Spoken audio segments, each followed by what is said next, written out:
প্রিয় শিক্ষার্থী বন্ধুরা, আসসালামু আলাইকুম। পাক নির্বাচনী পরীক্ষা বা 2024 বাংলা দ্বিতীয় পত্র আমি তোমাদের প্রশ্নগুলো সলিউশন করে দিচ্ছি। প্রথমে 1 নম্বর প্রশ্নটাতে আসি আমরা।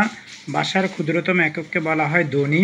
2 নম্বর প্রশ্ন, বাংলা বর্ণমালার যৌগিক স্বরগেকক বর্ণ দুটি কী কী? ওই এবং ও হবে। 3 নম্বর প্রশ্ন, কোন সমস্তবর্তী দ্বন্দ্ব সমাসের উদাহরণ? এটা হবে বন্ধুরা ওহি ও নকুল। 4 নম্বর প্রশ্ন, বিজয় পতাকা শব্দটির সঠিক ব্যাসবাক্য কোনটি? বিজয় নির্দেশক পতাকা। সন্ধির প্রধান 5 নম্বর প্রশ্ন, সন্ধির প্রধান সুবিধা কি? উচ্চারণের সুবিধা। 6 নম্বর প্রশ্ন, বিভক্তিযুক্ত শব্দদ্বিত্ব কোনটি? এটা হবে ঝাঁকে ঝাঁকে। 7 নম্বর প্রশ্ন, কুটকুট কোন শব্দদ্বিত্বের উদাহরণ? এটা হবে ধনাত্মক। তারপরে বন্ধুরা 8 নম্বর প্রশ্ন, কোনগুলো পত্নী অর্থে নারীবাচক শব্দ? এটাতে ভুল আছে, চাচা চাচি হবে। 9 নম্বর প্রশ্ন, একের পর এক যে সংখ্যাগুলো আসে সেগুলোকে কি বলা হয়? ক্রমবাচক। 10 নম্বর প্রশ্ন, শব্দ ভাণ্ডারের নিজস্ব উৎসের শব্দগুলো কি? তৎসম ও তদ্ভব। 11 নম্বর প্রশ্ন, সচিবালয় এটা তৎসম শব্দ। 12 নম্বর প্রশ্ন, জাতি বিশেষের উদাহরণ কোনটি? এটা হবে নদী। 13 নম্বর প্রশ্ন, চাউল চিনি কাঠ পানি এগুলো কোন ধরনের বিশিষ্ট? এটা হবে বস্তুবাচক। পাথুরে মূর্তি এই পদটি কোন ধরনের বিশেষের উদাহরণ? এটা হবে উপাদানবাচক। তারপরে বন্ধুরা অপর পৃষ্ঠায় 15 নম্বর প্রশ্ন, অনুমোদন সম্মতি সমর্থন প্রকাশ পায় কোন জাতীয় আবেগ শব্দে? সিদ্ধান্ত আবেগ। 16 নম্বর প্রশ্ন, যেসব লগ্ন শব্দের সঙ্গে যুক্ত হয়ে নির্দিষ্টতা বোঝায় সেগুলোকে কি বলে? নির্দেশক। 17 নম্বর প্রশ্ন, ক্রিয়ার প্রথম অংশকে কি বলে? ধাতু।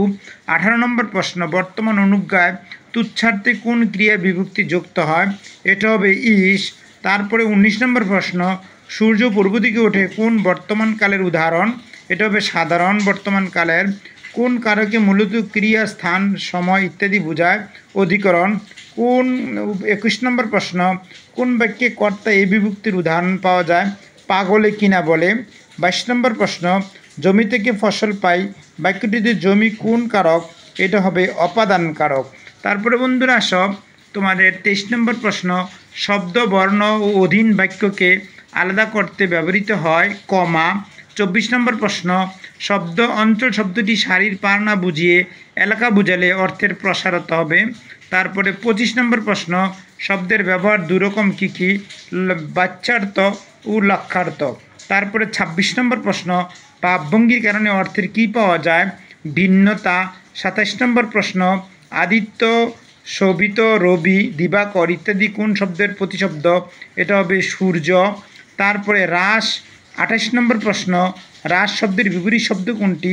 বৃদ্ধি। অশ্ব এবং অশ্ন শব্দজোড়ের যত অর্থ যথাক্রমে গোড়া ও পাথর। 30 নম্বর প্রশ্ন, শব্দজোড় শব্দের অর্থের পার্থক্য বোঝা যায় কিভাবে? এটা 30 নম্বর উত্তর হবে প্রসঙ্গ বিবেচনায়।